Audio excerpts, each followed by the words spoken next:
ગુજરાતમાં હાલ જે છે તે આંતરજ્ઞાતિ લગ્નને લઈ અને ઘણો બધો વિવાદ સર્જાયેલો છે. ચૌધરી સમાજની દીકરી જે છે તે પટેલ સમાજમાં લગ્ન કરતા સમગ્ર વિવાદ હવે વકરી ગયો છે. ત્યારે અનેક જગ્યાઓ પર જે છે તે વિરોધ પ્રદર્શન જોવા મળી રહ્યા છે, દંગાઓ જોવા મળી રહ્યા છે. વિગતવાર ચર્ચા કરીએ. નમસ્કાર, આપ જોઈ રહ્યા છો ન્યૂ ભારત ન્યૂઝ અને હું છું આપની સાથે વલ્લરી વ્યાસ. બનાસકાંઠાના ઓગડ તાલુકાના ઉણ ગામ નજીક જે છે તે લોકો દ્વારા ચક્કાજામ કરવામાં આવ્યું હતું. ડીસાના રાધનપુર હાઈવે પર ચક્કાજામના દ્રશ્યો સામે આવ્યા છે. ચૌધરી સમાજના યુવાનોએ ચક્કાજામ કરી અને વિરોધ પ્રદર્શન કર્યું હતું. તો કંકુ ચૌધરીને પરત લાવવા માટે ચૌધરી સમાજના યુવકોએ ચક્કાજામ કરી માંગણી કરી છે.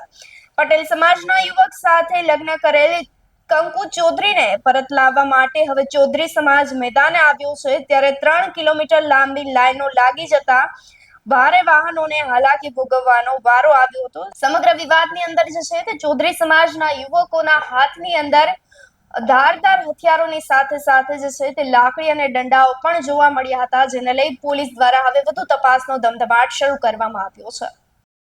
તો પ્રેમ લગ્નના વિવાદ વચ્ચે જે છે તે હવે ચૌધરી સમાજે પોતાના સમાજની દીકરી પરત લાવવા માટે જે છે તે ઉગ્ર રજૂઆત બાદ આંદોલન અને હવે જે છે તે ચક્કાજામના દ્રશ્યો સામે આવતા સમગ્ર વિવાદ વકરી રહ્યો હોય તેવું લાગી રહ્યું છે.